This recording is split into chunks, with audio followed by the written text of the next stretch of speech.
It was supposed to be a routine patrol, but it was an execution. A lone female officer and her loyal K-9 partner, cornered in a dark alley, their radio jammed, their hope fading. They were surrounded by a team of professional killers sent to silence them forever. But as the leader took aim, they realized they'd made a fatal mistake. They didn't see the Navy SEAL who was hunting them. The mist from Lake Erie rolled in at dusk, a predictable curtain of cold gray that blurred the glittering necklace of the Cleveland skyline. It was beautiful in a melancholy way. Across the water, on the sandy stretch of Edgewater Beach, Cole Jackson walked against the gentle tide. A man made of quiet angles and coiled strength, his gray eyes seeming to scan the horizon for threats more than beauty. Cole was on leave.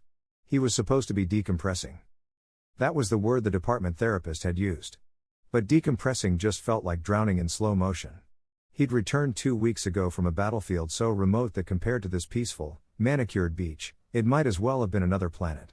Here, families laughed while roasting marshmallows near the beach house, their voices thin in the freshwater air.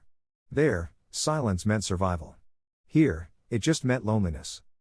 Cole Jackson was a Navy SEAL. He was an instrument designed for a singular, violent purpose.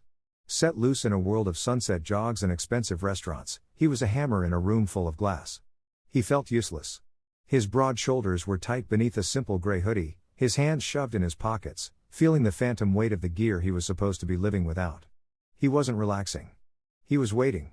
He scanned the happy civilians, seeing escape routes and angles, weaknesses and advantages. He felt completely disconnected, a ghost haunting his own hometown.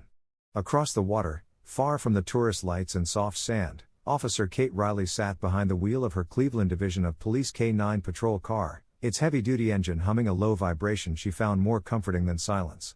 Her part of the city wasn't Edgewater. It was the industrial labyrinth of the working port, a place of diesel fumes, rust, cold warehouses, and the sharp smell of river water and creosote. The mist here wasn't romantic. It was tactical. It smothered sound and concealed threats. Kate, a woman whose sharp focus was only slightly softened by the exhaustion visible under her eyes, her dark hair pulled back in a tight, professional bun, took a sip of lukewarm, bitter coffee from a thermos. Beside her, in the specialized rear compartment, came an impatient sigh. "I know, Zeus," she murmured, glancing in the rearview mirror. "I'm bored, too."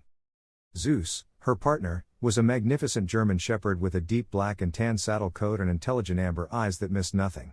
He was a 5-year veteran of the K-9 unit, and more than that, he was her anchor. He was the only partner who never called in sick, never lied, and never questioned her gut. And right now, her gut was screaming. For 6 weeks, Kate had been chasing shadows in this part of the city. She was building a case against a new and brutally efficient organization the street had nicknamed the River Phantoms. She was convinced they were running a human trafficking ring. The victims moved through the chaotic, sprawling port system. The case had become an obsession. She dreamed of faces she'd never seen, of container ships slipping into the darkness. This case was different. The Phantoms were smart, but their methods were contradictory. Kate was used to the messy, desperate violence of local gangs. The Phantoms, however, moved with a lethal precision. Their lookouts used encrypted messages. Their operations were coordinated. It was a level of operational security that seemed ridiculously high for a human trafficking ring, a brutal but often low-margin enterprise. It was the piece that didn't fit, a splinter under her nail she couldn't dig out. Why use military tactics to move people?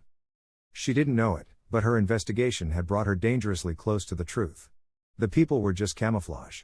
The River Phantoms were mercenaries, and the trafficking routes, the trucks, the boats, the shipping containers, were the perfect, tragic cover for their real cargo, military-grade weapons. Kate wasn't chasing street criminals. She had kicked a hornet's nest built by soldiers. Her secure dashboard laptop pinged. A message, not a 911 call, but an alert from a new confidential informant she'd been cultivating for a month. Ricky. A low-level lookout terrified of the Phantoms. Kate's heart hammered. This was it. Warehouse 14. She knew the place. It was a black hole for surveillance cameras, a canyon of old brick and corrugated steel. It felt rushed. It felt easy. She looked at Zeus. "What do you think, boy? Smell like a trap?" Zeus didn't respond with suspicion. He rose in his kennel, body vibrating, ears locked forward. He was ready to work. It was all the confirmation she needed. "Dispatch, this is 7K9, she said into her shoulder mic, her voice all business. "I'm proceeding to Warehouse 14 off River Road to investigate suspicious activity. Mark me code 6. She didn't wait for backup. A trafficking bust was time sensitive. A minute's delay meant the victims were gone. She put the car in gear, tires gripping the damp asphalt as she sped toward the alley, unaware she was driving straight into an ambush. She parked the SUV 2 blocks away, killing the engine and lights. The mist was a thick, wet wall, clinging to her tactical vest as she and Zeus moved silently on foot. The alley was as she remembered it, dark, narrow, smelling of rust and standing water. It was more a steel canyon than an alley, formed by the windowless walls of massive warehouses and forgotten stacks of containers. She held her weapon low, Zeus moving silently at her side, his head down in a tracking posture. Halfway down, a sudden, piercing squeal erupted in her earpiece, loud enough to make her flinch. It wasn't feedback, it was jamming. 7K9 to dispatch, I have signal interference. The radio was dead, only static remained. Clang. The resonant sound of magnetic locks slamming shut echoed from the way they'd come. A heavy steel gate, one she hadn't even noticed in the fog, had just locked them in. Zeus stopped, his head snapping up. A low growl, a sound that vibrated deep in his chest, began. This wasn't his search bark or his alert bark. This was the sound he made when he identified a lethal threat. Zeus, heel, Kate commanded, her voice a tense whisper. From the far, dark end of the alley, a light flared. Then another, and a third. 3 sets of headlights from 3 heavy-duty trucks parked side by side blinked on. They were completely blocked. The light was blinding, turning Kate and Zeus into exposed silhouettes. The truck doors opened. Men stepped out. Not street-level gangsters in hoodies, not desperate smugglers.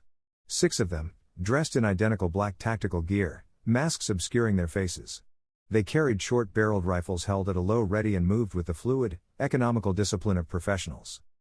They fanned out, forming a perfect semicircle, a fatal kill zone. The blood went cold in Kate's veins, her heart hammering against her ribs, but her mind was terrifyingly clear. The mismatched tactics, the military precision, the informant's sudden help, the jamming, the trap. This wasn't a bust. This wasn't an arrest. These men weren't here to be deterred or to run. They were here to execute a police officer. The world narrowed to a terrifying tunnel of light and noise. The 6 men advanced, their movements fluid, rifles held with an easy familiarity that chilled Kate's blood. There was no shouting, no posturing, just a silent, professional advance. Zeus, cover! Kate yelled, her voice breaking the tension. She shoved Zeus toward the only viable cover nearby, a massive, rusted industrial dumpster. She fired her service pistol, 2 precise shots to the center mass of the nearest man. The round sparked harmlessly off ballistic armor. They had come prepared for a cop. The alley exploded in the deafening roar of automatic rifle fire. Bullets chewed concrete from the walls, kicking up dust and fragments. Kate pressed herself against the brickwork, the impacts vibrating through her bones. Zeus was whining, a high-pitched sound of distress that cut straight to her heart. Stay! Stay, Zeus! She commanded, her voice strained. She risked a glance. They were flanking. 2 men were moving wide to her left while the other 4 provided suppressive fire. It was a military-style bounding overwatch. This wasn't the river phantom she had been investigating. This was something else. This was a cleanup crew. A large man, clearly the team leader, directed them with sharp, economical hand signals. He was built like a refrigerator, and his weapon looked heavier than the others.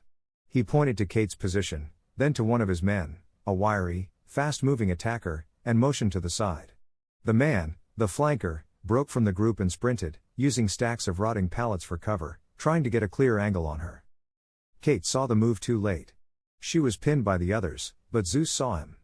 Before Kate could even think the command, Zeus launched himself from behind the dumpster. He was a black and tan missile, a 90-pound embodiment of loyalty and fury. He crossed the 10 feet in 2 bounds, slamming into the flanker's chest.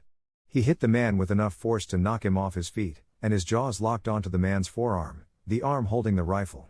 A choked cry of pain tore through the gunfire. The flanker struggled, trying to slam the dog against the wall. Zeus held fast, his powerful neck muscles shaking the man like a rag doll. In the violent struggle, Zeus's teeth tore at the man's arm, snagging on a small, dark gray pouch strapped to his wrist. With one last, furious jerk, Zeus ripped the pouch free just as the flanker, in a surge of panic, brought the butt of his sidearm down on the dog's head. Zeus yelped and staggered, but he didn't drop the pouch. It was tangled in his teeth. Another attacker, a massive man Kate would later think of as the Brute, saw the dog momentarily stunned. He stepped forward, his face a cold, impassive mask. With a grunt, he swung his rifle like a baseball bat, the steel-reinforced stock connecting with Zeus's ribcage. The sound wasn't a yelp. It was a dry crack followed by a terrible, choked scream. Zeus collapsed, his body sliding on the wet pavement. He lay on his side, his breath shallow and fast. The small pouch he'd ripped free lay inches from his muzzle. Zeus. Kate's world fractured. Her training, her discipline, her professionalism, it all dissolved in a white-hot flash of panic and rage. She broke from cover, arm extended, firing 2 wild shots at the brute. No. It was the opening they'd been waiting for. A third man, one who had moved like a phantom, darted from the shadows. He didn't aim a weapon. He glided past the brute, his eyes locked on Kate. In her split second of distraction, he closed the distance. Kate tried to bring her weapon to bear, but he was too fast. He didn't hit her. He didn't shoot her. He slapped his hand flat against the middle of her back, just below her neck. She felt a cold, hard click as something metallic and magnetic locked onto her vest. The ghost was back in the shadows before she processed the touch. Click. Kate pulled the trigger. Nothing. Click. Click. The slide on her pistol was locked back. Empty. The gunfire from the attackers stopped. The sudden silence was almost as deafening. The brute and the ghost fell back, rejoining the others. Zeus was motionless. Kate stood exposed, her weapon useless, her body trembling. The leader stepped forward. He calmly raised his rifle, the red dot of his optic settling on her forehead. He was in no hurry. He was going to savor this. This was the end. Kate closed her eyes. A shadow dropped from the roof above. It wasn't a sound, more a feeling, a sudden displacement of air. Cole landed behind the leader as lightly as a predator. The leader, sensing something, started to turn. He was too slow. Cole's arm snaked around the man's throat, his other hand locking onto the back of his head. It wasn't a struggle. It was an application of physics, a sharp, brutal twist. The leader's body went limp, his rifle clattering to the ground. He was unconscious before he hit the pavement. The flanker and the ghost spun around, their eyes wide with shock. Cole was already moving, flowing like water into his next action. He didn't draw a weapon. He snatched the rifle from the falling leader, using it as a blunt instrument. He slammed the stock into the flanker's jaw, then spun, driving the muzzle into the ghost's solar plexus, doubling the man over. The entire engagement took less than 3 seconds. Cole stood in the middle of the alley, surrounded by the groans of downed men. He wasn't even breathing hard. He was a specter of controlled violence, an impossible force that had materialized from the mist. Kate was shaking, her empty pistol still held in a trembling hand. Her mind couldn't catch up. 1 second she was dead. The next, this man was standing there. He wore a simple hoodie and jeans, but he moved like no one she had ever seen. He swept the alley, his gray eyes assessing every shadow for more threats. Satisfied, his gaze finally came to rest on her. He looked at her, then at her empty weapon, then at the fallen shape of her partner. "Officer," he said, his voice a low, calm rumble that seemed to cut through her shock. "Secure your partner." Kate's ears were ringing. The alley, moments before a chaotic kill zone, was now filled with an oppressive, echoing silence, broken only by the moans of the men Cole had taken down. Her hand was clamped around her empty pistol, her knuckles white. She stared at the stranger. He was a phantom, a ghost in a gray hoodie, and he had just saved her life. His words, "Secure your partner," finally broke through her shock. "Zeus," she breathed. The name was a prayer. She holstered her empty weapon and scrambled across the wet pavement to where her partner lay. Zeus was on his side, his breaths a series of shallow, pained hitches. His amber eyes were open, glazed with pain, but they found hers. A single, weak thump of his tail. Relief and agony warred inside her. "Okay, boy. Okay, I'm here. You're okay." She ran a gentle hand over his side, feeling the unnatural give of broken ribs. He let out a low, guttural whine that tore at her. As she did, her fingers brushed against the small, dark gray pouch he had ripped from the attacker's arm. It lay on the pavement, dark with his saliva. Meanwhile, Cole was not idle. He moved from one downed man to the next with a swift, predatory grace. He wasn't checking pulses. He was clearing weapons and checking communications. He kicked their rifles away, his movements economical and precise. Then he stood still, head tilted, listening.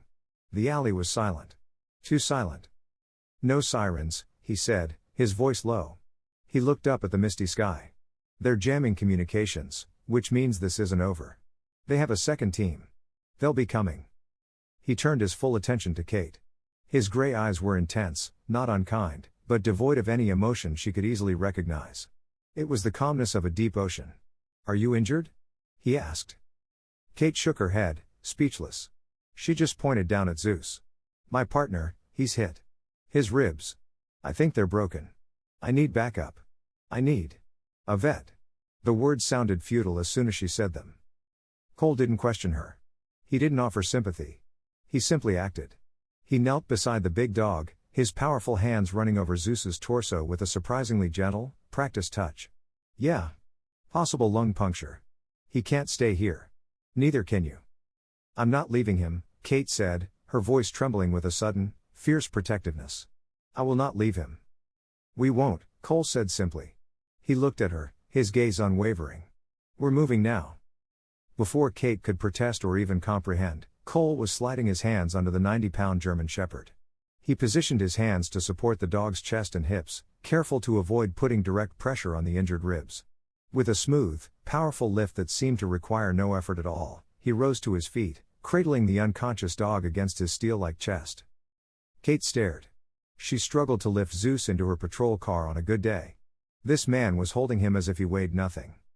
Wait, Kate said, her mind catching up. Who are you? Where are we going? My vehicle's compromised. Cole cut her off. He nodded toward the end of the alley. And that gate is a fatal funnel. We're not going that way. He looked down at the pouch by her feet. Grab that and his leash. Confused, Kate fumbled for Zeus's leather lead and snatched the small gray pouch, shoving it into her pocket without a second thought. She was a police officer, trained to take control, to lead, to command situations. And here she was, following a complete stranger into the unknown, her only thought to obey. It was a terrifying, disorienting feeling. Stay behind me, Cole commanded, his voice already muffled as he turned away. Don't make a sound, and keep up. He didn't head for either entrance. Instead, he moved toward a seemingly solid brick wall half hidden by shadow and a rusty metal rack. He stopped before a large, rectangular steel plate that looked like an old, sealed-off utility entrance. With one hand, while still holding Zeus securely with the other, he found a latch hidden by grime and shadow. He pulled. The plate swung open with a low, metallic groan, revealing a pitch-black opening. What is that? Kate whispered, her eyes wide. A shortcut, Cole said. Old storm drain system. Connects to the naval base overflow. In. He ducked his shoulders and vanished into the darkness. For half a second, Kate froze. Every instinct screamed at her not to follow a dangerous, unknown man into a dark tunnel. But then she looked at the moaning, armored men scattered on the ground, and she thought of Zeus's pained breaths. The alley was death.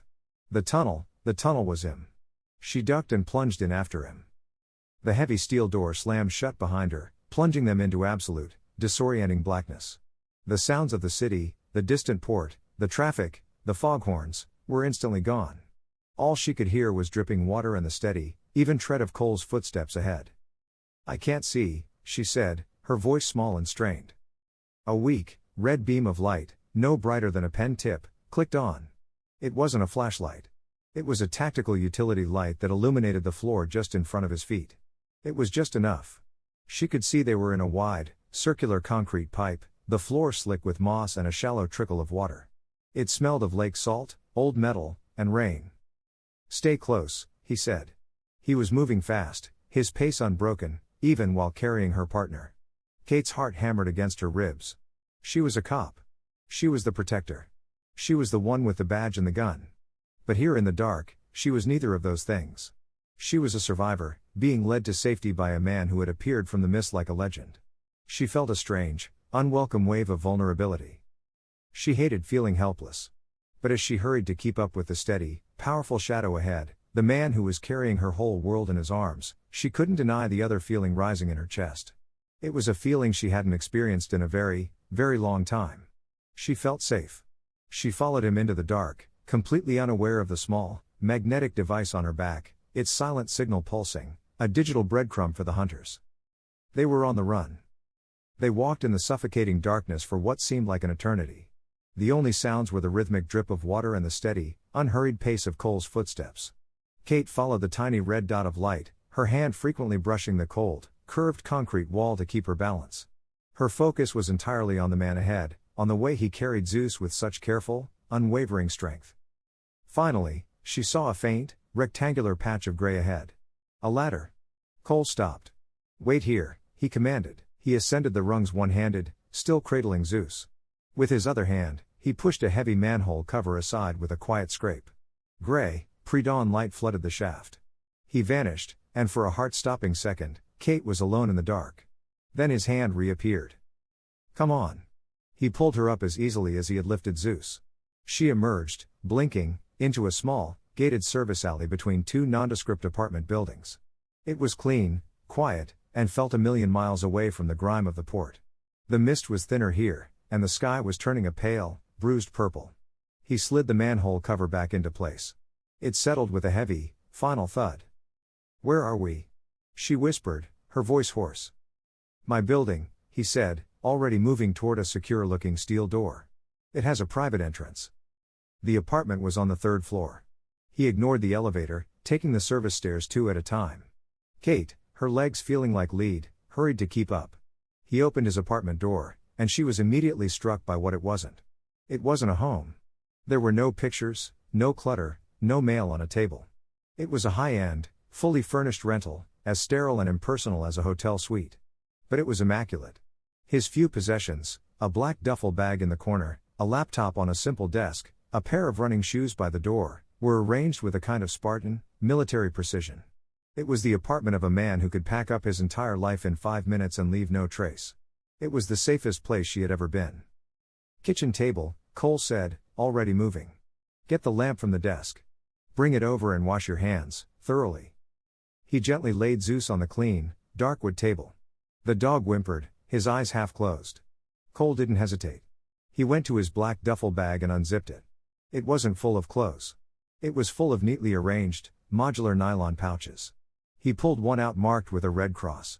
It was a military-grade trauma kit, more comprehensive than the one in her patrol car. Kate did as she was told, her mind numbly following his commands. She scrubbed her hands at the kitchen sink, watching his reflection in the dark window. He set up a sterile field on the table with a calm, practiced efficiency. He clipped on a small, high-intensity headlamp. He had saline, sterile gauze, clamps, a suture kit, and small, foil-wrapped packets she didn't recognize. "Hold his head," Cole said. His voice was different now. It was low, gentle, and directed at the dog. "Easy, boy. You're okay. You're safe. Just gonna do a little work. You're okay." Kate placed her hands on Zeus's neck and head, stroking his fur, murmuring, "It's okay, Zeus. He's helping. You're a good boy." Cole's hands, which she had just seen disable 3 armed men, were now impossibly gentle.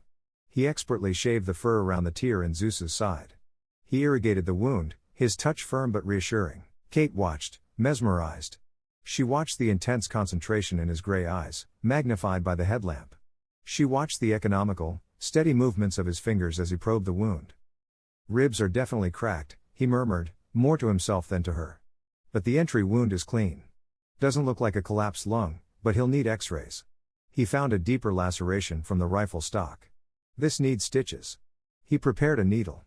Kate had seen 100 terrible things in her career, but she felt her stomach clench at the sight of the curved needle heading toward her partner.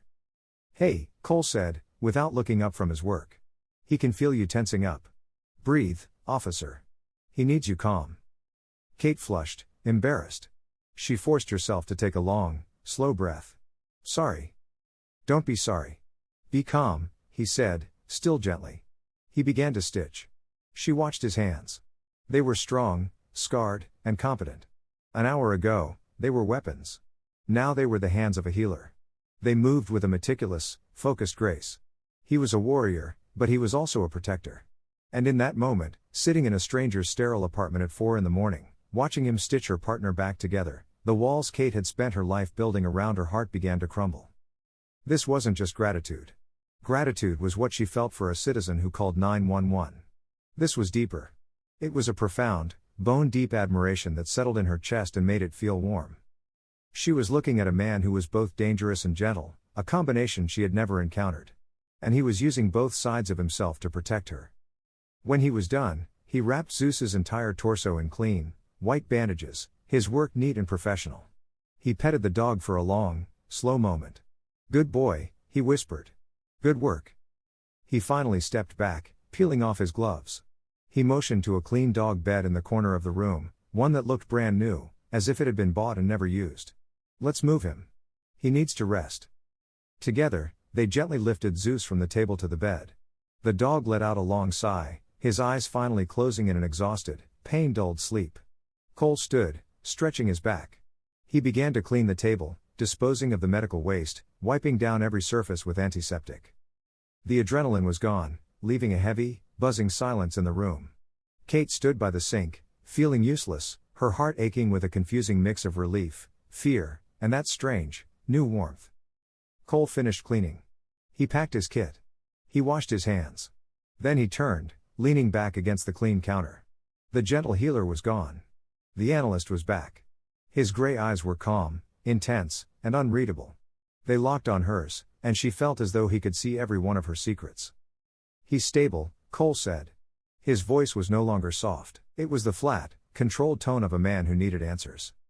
"Thank you," Kate whispered, her voice thick. I don't know how to." "You can thank me by telling me the truth," he cut in, his gaze unwavering. "You're a K-9 officer on a port patrol. Those men were not local gangsters. They were a professional tactical team with level 4 armor and suppressed weapons. They weren't there to be arrested. They were there to neutralize a problem. And that problem was you." He took a step closer, not menacingly, but his presence filled the room. "So, officer," he said, his voice low and demanding. "What did you get yourself into?" Kate met his intense gaze, her police training warring with the overwhelming reality of her situation. This man, this stranger, had saved her life and the life of her partner. He had treated Zeus with a tenderness that contradicted his lethal capabilities. He was right. He deserved the truth. She took a shaky breath and leaned against the opposite counter, crossing her arms as if to hold herself together. "For 6 weeks, I've been building a case," she began, her voice low but steady. "A new organization operating out of the port. The street calls them the River Phantoms. My intel suggested they were running a sophisticated human trafficking ring. Boats at night, unmarked container trucks moving before dawn, lookouts using encrypted comms." Cole listened, his face impassive. He didn't interrupt, but his focus was so absolute it was almost unnerving. "It never sat right," Kate continued, thinking it through as she told him. "The tactics were too clean, too military. You saw them. The gear, the armor, the way they moved. Gangsters don't use flanking maneuvers to protect a smuggling route. They spray bullets and run. These guys, they were professionals." "They were," Cole agreed, his voice flat. "Tier 2, ex-military at least, most likely mercenaries." "I thought they were just protecting their human cargo," she said, frustration creeping into her voice. "I got a tip tonight from a new informant, Ricky. Said they were moving victims tonight. He gave me the warehouse. It was a setup. They were waiting for me." Cole pushed himself off the counter and began to pace, a slow, caged rhythm from the window to the door. "No," he said. "No." "What do you mean, no? They tried to kill me." "They did," he said, stopping to look at her. "But that's not why they were there. A team like that isn't deployed to silence a single cop who's sniffing around. It's overkill. It's noisy. It attracts the kind of attention they don't want. They just move their route. No, they set that trap for a very specific reason." He stared at her with that analytical gaze. "They weren't just there to stop your investigation, officer. They were there to retrieve something. Something they believed you had. Something you had taken." Kate stared at him, confused. "Retrieve what? I had just gotten there, I hadn't seized any evidence. I have nothing." She felt a sudden, desperate need to check on Zeus. She moved from the kitchen to the living area, kneeling beside the dog bed. Zeus was sleeping soundly, his bandaged side rising and falling in a steady, shallow rhythm. His breathing was easier. She felt a wave of gratitude for the man who was watching her. "I don't have anything," she repeated, her voice softer as she stroked Zeus's head, her fingers gently combing through his thick, wiry fur. Her fingers snagged on something. It was sticky, stiff, and matted in his fur just under his jaw. She looked closer. It was the small, dark gray pouch from the alley. In the chaos, she'd forgotten about it. Zeus hadn't just retrieved it. It had become tangled in his collar and fur, soaked with his own saliva and the blood of the man he'd attacked. "Wait," She breathed. She worked her fingers under it, gently untangling the strap from his collar. This. Zeus, he ripped this off one of them, the first one he took down. She stood, holding the filthy, 4-inch pouch in her palm. Cole crossed the room in 2 strides. His eyes were no longer analytical. They were sharp, predatory. In the kitchen, on the counter, he commanded. She placed the pouch on the counter. Cole produced a small, precise folding knife from his pocket and with the skill of a surgeon, sliced a single stitch holding the pouch flap closed. He tipped it over. A single object slid out onto the clean counter, looking alien in the sterile environment. It was a USB flash drive. It wasn't a cheap, plastic office drive. It was a solid block of dark gray, anodized metal, completely seamless with no brand name. It looked like a piece of military hardware. That's not standard issue, Kate said, stating the obvious. It's a military spec encrypted drive, Cole said, his voice grim. Whatever's on this is why they tried to kill you. Kate looked at the drive, then at him. Can you? My department's tech unit could. No, Cole said. If they're using this, they're using military-grade encryption. Your department's tech unit will lock it permanently on the first try. This is my world, officer. He went to his black duffel bag and retrieved his laptop. He also pulled out a small, heavy black box about the size of a deck of cards with ports on either end. He sat at the simple desk, connecting the drive to the box, and the box to his laptop. The apartment was silent again, but this time it was a tense, humming silence. The only sound was the fast, quiet click of Cole's fingers on the keyboard. He wasn't just typing. He was running scripts, forcing back doors, his eyes scanning lines of code that moved too fast for Kate to read. Kate felt useless. She went to the kitchen and found a coffee maker, mechanically going through the motions of brewing a pot. It was something to do. It was something normal. She brought a mug and set it beside him on the desk. He didn't look up. He didn't even blink. He just gave a single, short nod of acknowledgement. His entire being was focused on the screen. She stood behind him, watching. She saw screens full of random characters, progress bars, and security protocols being bypassed one by one. She didn't understand what he was doing, but she understood the intensity with which he was doing it. They were a team in a way she'd never been with anyone but Zeus. A silent, focused partnership born from violence and forged in this quiet, shared purpose. After 20 minutes that felt like 20 hours, a final progress bar filled. A small click came from the laptop. The screen flickered, and then suddenly, he was in. A file directory opened. Cole's fingers stopped. He went still. What is it? Kate asked, leaning closer. A list of names? Victims? No, Cole said, his voice a low rumble. He clicked on a file. It wasn't a spreadsheet. It was a blueprint. He clicked on another.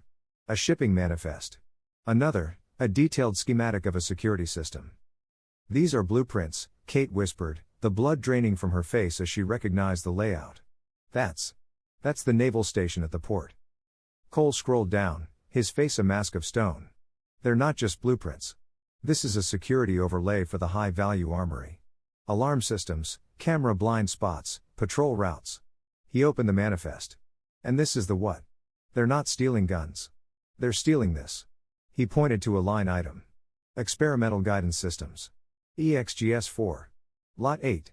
Quantity 12. He looked up at her, and for the first time she saw something in his eyes besides calm. She saw cold, controlled fury. This was never about human trafficking, Kate, he said, using her first name for the first time. It sent a strange jolt through her. That was just the cover, a misdirection. You weren't a threat to their operation. You were just a loose end they needed to handle before the real mission. Miles away in the dark, humming interior of a black mobile command van, a man named Silas watched a digital map. Silas was the on-site commander of the River Phantoms, a pale, precise man with the dead eyes of a shark and a tailored suit that seemed absurdly out of place in the industrial filth of the port. He was no thug. He was a corporate executive of violence. His earpiece hissed. Spectre team status. A panicked, breathless voice responded. Leaders down. Flanker. Ghost. Brute. All neutralized. Non-lethal. Target. Target is gone. The K-9 officer and the dog, they vanished. There was someone else, a stranger. He took them. Silas's expression didn't change, but he set the tablet he was holding down on its console with a slow, deliberate motion. Define neutralized. He didn't use a weapon, sir. So fast. We never saw him. Silas processed this. An unknown variable, a professional. Flanker, he said, his voice dropping to a silken threat. Report your status. The flanker's voice was tight with pain. Arm is bad. The dog. Sir, the dog got the package. The primary package. It's gone. Silas's stillness became absolute. The USB drive. The key to the entire operation. This had just escalated from a cleanup problem to a catastrophic failure. He turned his cold gaze to the man sitting at the communications station, the operative known as Ghost. The asset you planted on the officer, Silas said, his voice dangerously quiet. Confirm activation. Ghost, a wiry man who seemed to blend into the vehicle's shadows, typed a few commands. Confirmed, sir. Tracking device is active. A single, blinking red dot appeared on Silas's master map. It was pulsing steadily miles away in a high-rise residential building near the lakefront. They ran, Silas said, a small, cruel smile touching his lips. But they didn't run far. He keyed his microphone. Phantom 2, you are activated. A high-value asset is at this location. Retrieve it. No witnesses, no survivors. Back in the apartment, the first pale, gray light of dawn was filtering through the blinds, painting the room in sterile stripes. The adrenaline had faded, leaving a heavy, bone-deep exhaustion. Kate sat on the floor, her back against the sofa, watching the rise and fall of Zeus's bandaged side. Cole stood at the window, motionless, a silhouette against the rising sun, watching the street below. The laptop remained open on the desk like a bomb set between them. The naval station, Kate said, her voice hoarse in the quiet room. Experimental guidance systems. Is this? What is this? Terrorism? A foreign power? Greed, Cole said, without turning. That tech is priceless. Sell it to the wrong government and you shift the balance of power. Sell it to the highest bidder and you're rich enough to buy a country. He turned from the window, his face grim. He felt it. A primal hum in his gut. The same feeling he got just before a breach. The feeling of being watched. Something's wrong, he said. What? Kate asked, getting to her feet too quickly, her muscles screaming in protest. You said you were distracted, he said, his eyes scanning her. When Zeus got hit, you ran to him. He crossed the room. Give me your vest. What? Why? Your vest, now. Confused, Kate unstrapped the heavy body armor and handed it to him. He laid it on the kitchen counter and began running his fingers over every square inch. A methodical, practiced search. Over the plates, the straps, the seams. His fingers were trained to feel for the slightest irregularity. A wire, a pressure plate, a microdot. He paused on the back, just below the neckline. There, he murmured. He used the tip of his knife to flick a small black disc, no bigger than a dime, off the fabric. It clattered onto the counter. It was magnetic. A simple, military-grade location tracker. Kate stared at it, the blood in her veins turning to ice. In the alley, one of them. He ran at me. I thought he was going to. He did exactly what he was supposed to, Cole said, his voice flat. He picked up the tracker and crushed it in his fist. But it's too late. They've been listening for hours. They know we're here. The professional comm was gone. In its place was a cold, frightening efficiency. He was no longer a quiet stranger. He was a SEAL preparing for contact. They'll come heavy, he said, moving to his duffel bag. They'll breach the door. He pulled a second pistol from a hidden compartment, identical to the one on his hip. It's a SIG P226. You know it. It's my service weapon, Kate said, her voice tight, but her hand was steady as she took it. The familiar weight was comforting. Good. Check the action. One in the chamber. 2 spare magazines. He tossed them to her. The kitchen entrance is a fatal funnel. You'll hold there. He pointed to the narrow hallway connecting the living room and kitchen. Behind the refrigerator. It's the only cover in this room that will stop rifle rounds. Don't fire until they're through the door. Aim for center mass. What about you? Kate asked, moving into position. Her fear was gone, replaced by a cold, sharp focus. She was a cop. She knew this part. I'll flank. Cole was already moving, grabbing the heavy, solid wood dining table and flipping it on its side, creating a solid piece of cover near the window. He was a whisper of motion, checking sight lines, angles. They'll think we're scared. We won't be. He looked at her, his gray eyes locking on hers. Hold your ground, officer. A beat of silence. Kate nodded, her knuckles white on the pistol's grip.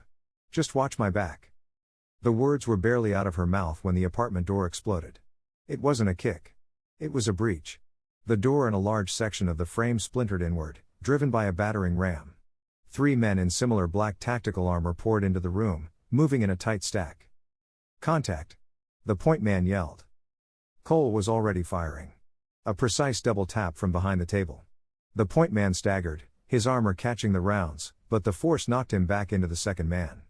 Kate, from her cover, had a clear angle on the third. She fired as she was trained, 2 rounds to the chest. He stumbled, surprised by the second angle of fire. The second man recovered, bringing his rifle to bear on Cole, but he never saw Zeus. The dog, who had been silent in the corner, erupted with a guttural roar that seemed to shake the room. Zeus launched. He was 90 pounds of adrenaline-fueled rage. Despite his broken ribs, he slammed into the back of the second man's knees. The man's legs buckled. He went down, his rifle firing a useless burst into the ceiling. His fall created an opening for Kate. She shifted her aim, firing again. Cole moved from his cover, closing the distance on the third man, who was now focused on Kate. It was a blur of motion, ending with Cole disarming and neutralizing him with a series of precise, devastating strikes. Silence. The entire fight had lasted less than 10 seconds. The apartment was a wreck, the air thick with smoke and the smell of cordite. 3 men were down. Cole stood in the middle of the room, breathing hard. Kate slowly lowered her weapon, her heart pounding. They had done it. They had moved as one. Zeus whimpered and sank to the floor, his body finally giving in to the pain. Zeus. Kate holstered her weapon and rushed to his side. Cole was already checking the bodies, his face grim. He pulled a radio from the first attacker's vest. That was their B team, he said, his voice urgent. The grunts. They sent them to clean up. But the A team, Silas, he'll be next. He looked at Kate, his eyes already on the escape. We're not safe. That tracker told them where we were. This. He kicked the nearest man's rifle. Told them who I am. We have to go now. The apartment was a disaster scene. The air was thick with a metallic tang of gunfire. Zeus was whining, a low, pained sound, and Kate was kneeling beside him, her hand protectively on his back. Cole wasn't looking at the chaos. He was already thinking 3 steps ahead. Get the USB. Get your vest. We're leaving through the storm drain. We can't, Kate said, her voice shaky, but firm. She looked up at him, her eyes shining with a new, hard-won clarity. We just confirmed a massive security breach at a naval base. We can't just run. We have to report this. I have to make a call. You can't, Cole said, his voice flat. Your radio is jammed. Your phone is compromised. That tracker wasn't just a location beacon. It was probably listening to us right now. And Silas's A-team is on its way. So what do we do? She cried, her frustration mounting. We have the evidence. We have to get it to someone. We will, he said. He went to his bag and pulled out a small, hard Pelican case. Inside was a satellite phone. But not to your dispatch. This is way above their pay grade. This is my world. He dialed a number from memory. It connected on the first ring, a silent, encrypted handshake. Jackson, he said, his voice shifting into a formal cadence. I have an imminent threat, Tier 1 operators active, confirmed foreign nationals. They're targeting high-value assets at the Cleveland Naval Station. I have actionable intel. Proof. I need to see Evans now. There was a pause. Cole listened, his face a mask of stone. Understood. He closed the phone. Who's Evans? Kate asked, getting to her feet. Special Agent in Charge, NCIS. He's my contact for situations like this. Cole was already moving, packing his medical kit and a few other items back into his bag. He slung it over his shoulder. He's clearing a secure room at the NCIS field office downtown. He's sending an armored vehicle. It'll be at the service entrance in 3 minutes. He knelt by Zeus, giving the dog a quick, professional once-over. He's in shock. We need to move him. This time, as Cole lifted the heavy dog, Kate was ready. She grabbed the laptop with the USB still in it and her vest, her pistol held firmly in her hand. They moved back down the stairs, a grim, silent pair with a wounded warrior between them. The unmarked black Suburban was exactly where Cole had said it would be, its tinted windows making it look like a block of polished obsidian. 2 men in suits with the unmistakable bearing of federal agents stepped out. They didn't look surprised. They simply opened the back doors, helped Cole lay Zeus on the floor, and ushered Kate inside. Agent Jackson, one of them said with a respectful nod. Cole just nodded in return. Get us to Evans, fast. The ride was a tense, silent blur of efficiency. Kate watched the city lights slide by, her mind reeling. She'd started her shift chasing ghosts at the port. Now she was in a federal motorcade holding a laptop that contained a conspiracy against the United States Navy. The NCIS field office was an anonymous glass and steel building that could have housed an insurance company. But the armed guards in the subterranean garage and the layers of security they passed through told a different story. They were led into a windowless, soundproofed room dominated by a heavy conference table. The air was cold. Waiting for them was a man who seemed carved from the same hard material as the building. He was tall, lean, and wore a perfectly pressed suit, but his eyes were the oldest, most tired eyes Kate had ever seen. Director Evans, Cole said. Cole, Director Evans acknowledged. His gaze was sharp, analytical. He looked at Kate, then at Zeus, who was now lying on a blanket an agent had provided. You've had a busy night, Officer Riley. Kate Riley, she said, finding her voice. Director, Cole cut in, setting the laptop on the table. This is Officer Riley. She's the one who broke this case. Her partner, Zeus, recovered the intel. He looked at Kate. Tell him everything. For the next 20 minutes, Kate talked. She laid out her investigation into the River Phantoms, the mismatched tactics, the ambush, the second attack at the apartment. She was clear, precise, and professional. The cop was back. Then Cole plugged the laptop into a secure port on the table. And this is what they were willing to kill her for. The blueprints and manifest flashed onto a large monitor on the wall. Evans's tired eyes went wide. He leaned forward, his professional calm cracking for just a moment. The Naval Station. XGS-4. Those are the prototype guidance systems. They aren't even. My God. He hit an intercom button. Get me Admiral Pierce and the SWAT commander. Now, this is priority 1. Within 10 minutes, the room was crowded. Admiral Pierce, a severe woman with silver hair and a chest full of ribbons, stared at the monitor, her face grim. The SWAT commander, a man named Bishop who looked like he ate gravel for breakfast, crossed his arms, his eyes fixed on Kate. Officer Riley, the Admiral said, her voice like steel. You're certain these men were military trained? Yes, ma'am, Kate said. They moved in stacks, used bounding overwatch, and were equipped with level 4 armor. They weren't criminals, they were soldiers. Mercenaries, Cole said quietly. Silas's group, I'd bet on it. They're ex-special forces for hire. Evans looked at Cole. You know him? I know of him. He sells to the highest bidder. And those guidance systems, Cole tapped the screen, would have a very high bidder. Then we move, Bishop said, his voice a low growl. The manifest says the shipment is being prepped for transport tonight.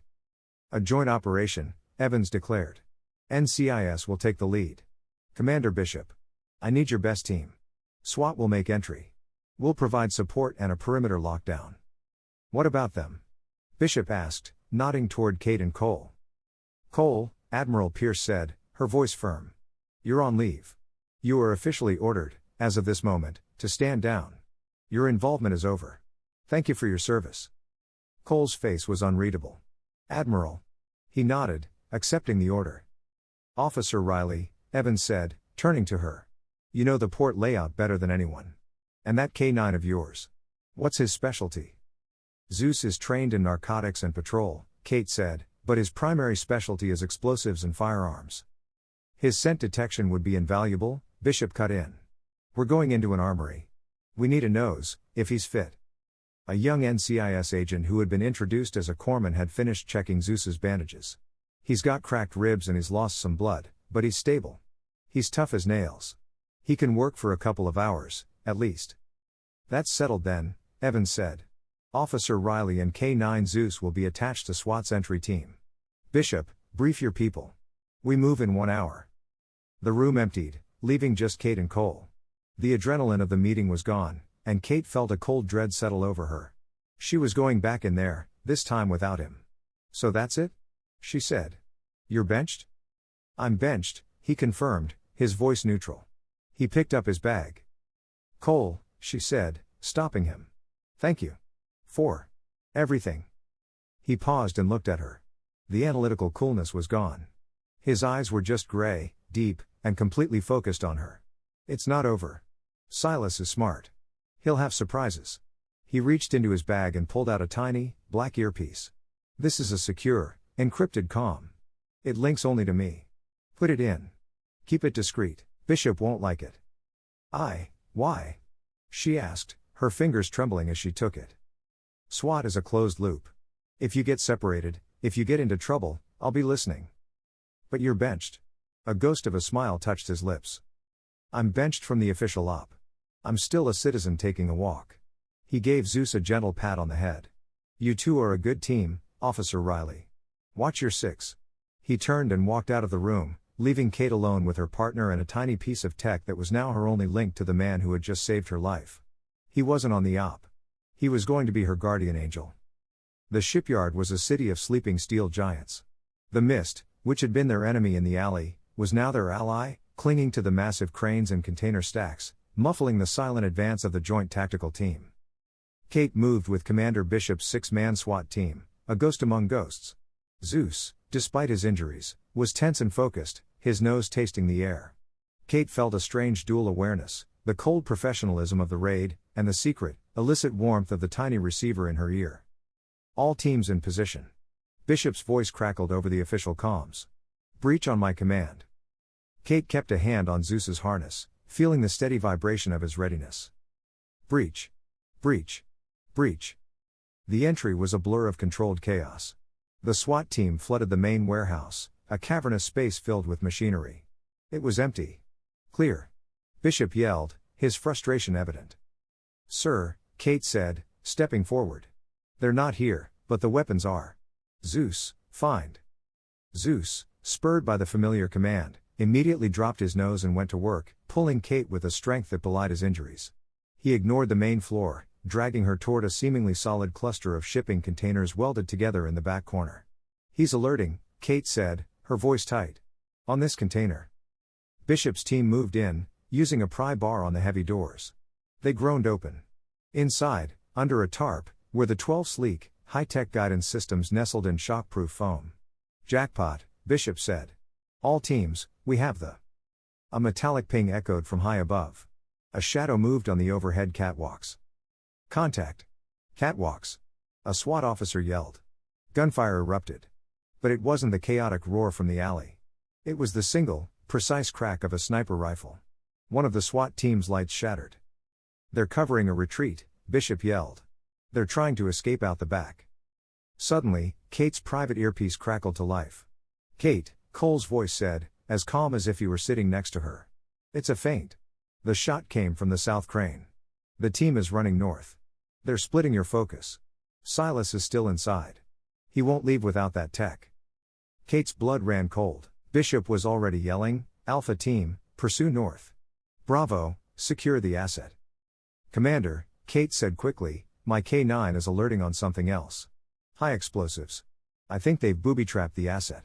It was a lie, but it was the only thing she could think of to keep Bishop from moving. Zeus needs to clear them before you move them. Do it, Riley.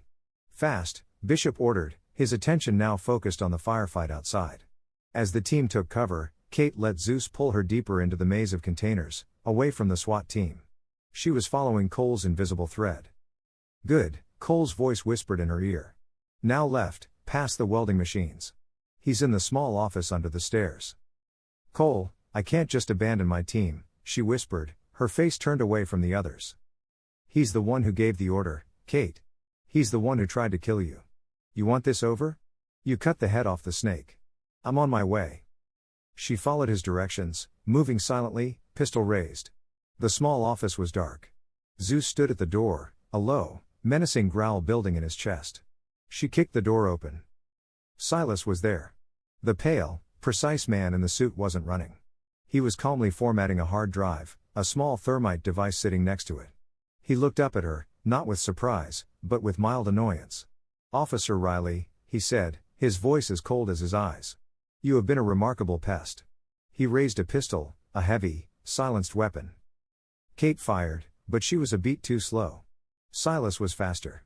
He dove behind the heavy metal desk just as her round sparked against the wall where he'd been standing. Zeus, hit. She screamed. Zeus launched, clearing the desk, but Silas was ready. He grabbed a heavy fire extinguisher and blasted a cloud of CO2 into the dog's face. Zeus yelped, blinded and choking, staggering back. Silas stepped out, leveling his pistol at the stunned dog's head. An admirable animal. A shame.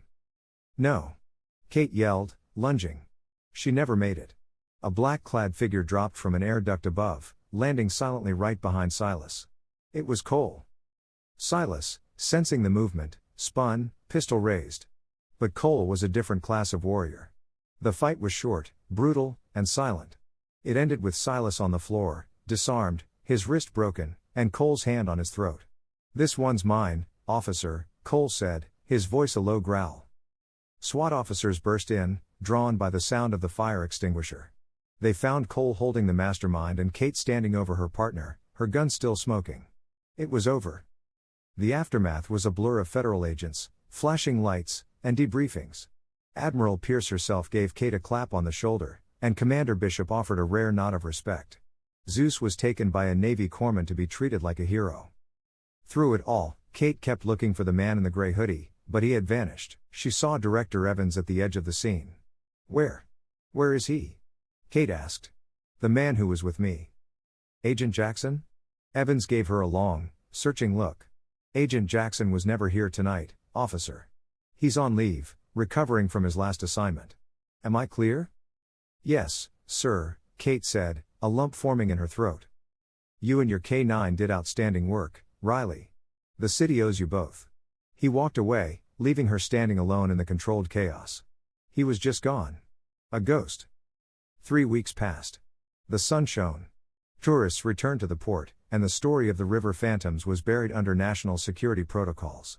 Kate's life went back to normal, but it wasn't the same. She wasn't just a cop anymore. She was a survivor. Zeus, his ribs healed and his spirit undiminished, was cleared for light duty. Kate, her bruises faded, felt stronger, clearer, but there was an ache in her chest that had nothing to do with her injuries. It was a space that had been filled for 2 chaotic, terrifying days by a man with steady hands and gray eyes, and was now empty again. She found herself driving to Edgewater, in her personal car, just to walk. She took Zeus, off-leash now, and they padded along the white sand as the sun began to rise, painting the sky in soft pinks and golds. And then she saw him.